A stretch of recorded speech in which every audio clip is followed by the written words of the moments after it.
Alright, welcome to today's video. You get a lot of hand waving and pointing at stuff without words to understand it. So this is my inner fender. The originals, I've got originally some stuff here. I cut it all off because it didn't fit with my engine. I've got to make sure everything fits back in. But these are a good point of reference to start with and at least get some ideas and think it through. So I'm thinking and thinking and thinking, but I gotta make sure everything flows through here. So I'll come down, but I gotta make sure that my intercooler lines for the turbo can fit through here, and right through. There it is. There's my spot to come through with. Yeah. So I got all this stuff to think through. I got both sides kind of, this side had a heater and a jack, and this side had the battery. So battery was like right there. And I don't want to put the battery back there. I like a little more engine space. So now that it's not there, I can make it straight. A little bit underneath here, that's the back fender of the inner fender, and it stopped from hitting the cab, helped with road noise and junk hitting the car. I'm going to also build a front side, and the front side is to block it from hitting the headlights and other junk up front.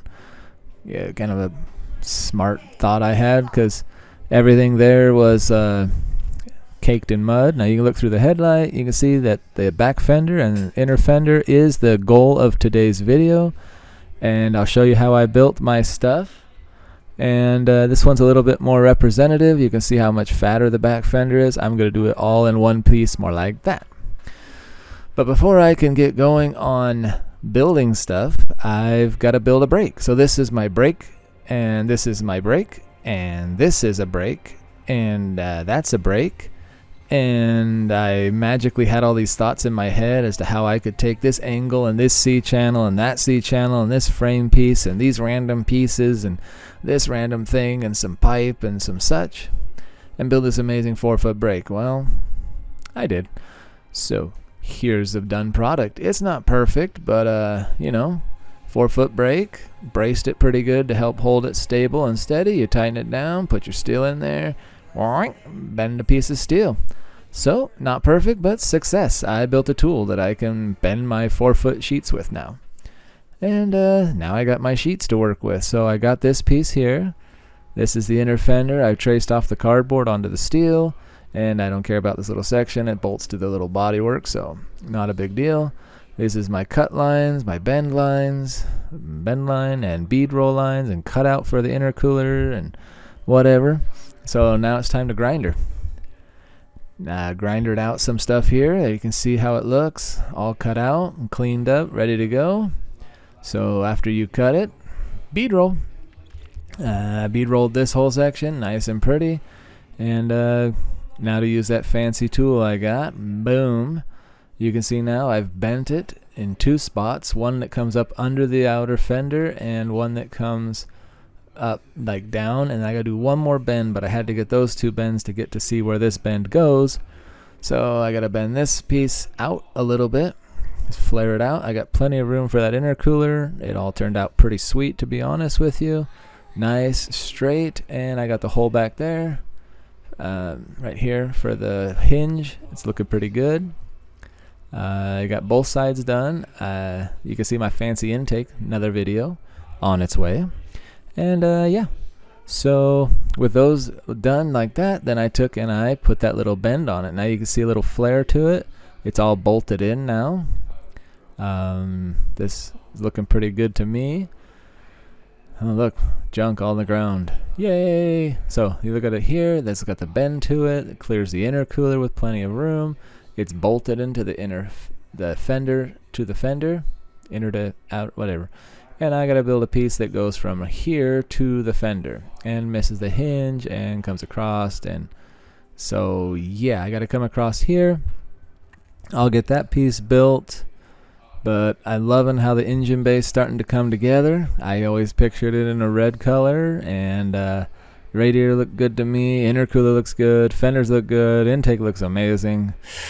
Alright, back to work. So this is the backsplash fenders from the original. So I have that shape to start with to kind of figure out what it all is going to look like and how it'll work. With that, I get to work on building it. So this is the inner fender pieces. I put my pattern in it. and I start fitting them in. So I got the passenger side. I always start on the passenger because I don't look at the passenger side, but I think it looks pretty good anyways. And yeah, so I got this all situated. I got this inner fender done, and you can see my crappy welds, but it's all coming together. I thought it all turned out pretty smooth. The pattern was easy to follow. I'm super happy with them. I put a little rubber on them eventually, but this is just the mock-up.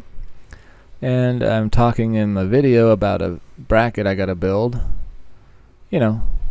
down out of the video right there. So I gotta build a bracket to hold it back, and I still gotta do some other stuff up here. You can see all the bolt holes are good. I'm super proud of this. It was so fun to build. Just to throw rocks at it. So I gotta get this bracket built to hold it back, and this is pretty much done.